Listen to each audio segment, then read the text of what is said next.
2027 का रण अभी दूर है, लेकिन उत्तर प्रदेश की सियासत में चालें तेज हो चुकी हैं। कांग्रेस ने यूपी की कमान एक दलित चेहरे राजेंद्र पाल गौतम को सौंपकर साफ संकेत दे दिया है कि इस बार उनकी नजर सिर्फ संगठन पर नहीं बल्कि दलित वोट बैंक पर भी है। लेकिन सवाल यह है कि जिस दलित वोट बैंक पर कभी बसपा का दबदबा था, अब सपा की सेंध लगाने की कोशिश कर रही है। वहां कांग्रेस की एंट्री क्या इंडिया गठबंधन को मजबूत करेगी या फिर से समाजवादी पार्टी की मुश्किलें बढ़ जाएगी। उत्तर प्रदेश विधानसभा चुनाव से पहले कांग्रेस ने बड़ा दांव खेलते हुए राजेंद्र पाल गौतम को प्रदेश प्रभारी बनाया।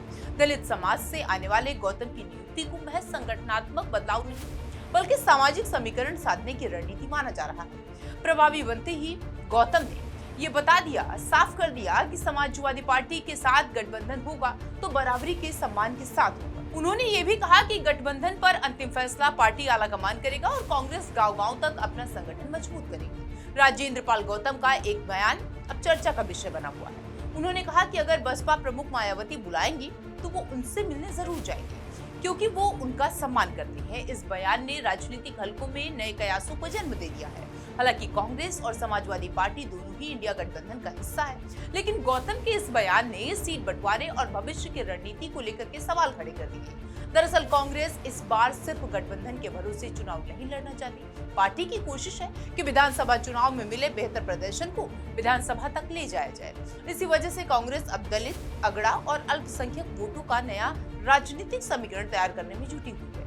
प्रदेश अध्यक्ष कांग्रेस राय अगड़ी जाति का चेहरा है, जबकि राजेंद्र पाल गौतम दलित नेतृत्व का प्रतिनिधित्व करते हैं। राहुल गांधी की लगातार सामाजिक न्याय की रणनीति भी इसी रणनीति का हिस्सा मानी जा रही है। लेकिन कांग्रेस की ये रणनीति समाजवादी पार्टी के लिए नई चुनौती बन सकती है। अखिलेश यादव पिछले कुछ वर्षों से पीडीए यानी पिछड़ा, दलित और अल्पसंख्यक फॉर्मूले के जरिए दलित समाज में अपनी पकड़ मजबूत करने की कोशिश कर रही है। अगर कांग्रेस भी उसी वोट बैंक पर दावा मजबूत करती है तो सीट बंटवारे के दौरान दोनों दलों के बीच में खींचतान बढ़ सकती है।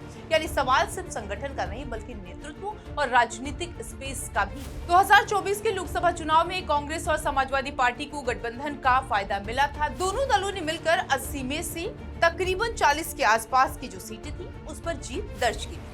यही वजह है कि दोनों दल गठबंधन बनाए रखने की बात कर रहे थे, लेकिन विधानसभा चुनाव में सीटों का गणित लोकसभा से कहीं ज्यादा जटिल है। 403 विधानसभा सीटों पर कौन कितनी सीटों पर लड़ेगा, किसका प्रभाव किन इलाकों में ज्यादा है और किसकी हिस्सेदारी कितनी होगी, ये सबसे बड़ा सवाल है। राजनीतिक विश्लेषक बताते हैं, नजर बनाई हुई कि कांग्रेस की नई रणनीति पर, और अगर कांग्रेस दलित वोटों में अपनी हिस्सेदारी बढ़ाने में सफल होती है तो उनका संगठन मजबूत होगा और वो सीटों पर ज्यादा दावा करेगी। लेकिन इसका सीधा असर समाजवादी पार्टी की पीडीए रणनीति पर भी पड़ सकता है। ऐसे में दोनों दलों के सामने सबसे बड़ी चुनौती होगी कि वो क्या अपने अपने सामाजिक आधार को बचाते हुए गठबंधन को मजबूत रख पाएंगे या फिर बढ़ती राजनीतिक महत्वाकांक्षाएं गठबंधन में दरार की वजह बनेगी। कांग्रेस ने दलित चेहरे पर दांव चल दिया है। समाजवादी पार्टी पहले से पीडीए के सहारे उसी जमीन पर खड़ी है और बसपा अभी भी दलित राजनीति की सबसे बड़ी दावेदार बनने का दावा करती है। ऐसे में 2027 की लड़ाई सिर्फ बीजेपी बनाम विपक्ष नहीं बल्कि विपक्ष के भीतर सामाजिक आधार और राजनीतिक हिस्सेदारी की भी होगी। अब इस बात पर नजर रहेगी कि कांग्रेस और सपा साथ मिलकर चुनाव लड़ते हैं या सीटों और नेतृत्व की खींचतान गठबंधन को कमजोर कर देती है। फिलहाल इतना तय है कि कांग्रेस का नया दलित दांव उत्तर प्रदेश की राजनीति में नई हलचल पैदा कर चुका है। अब सबसे बड़ा सवाल ये है कि क्या ये दांव इंडिया गठबंधन को और मजबूत करेगा या फिर से पीडीए की राजनीति में कोई नया टकराव पैदा करेगा। इसका जवाब आने वाले महीनों की सियासत में जरूर मिल जाएगा।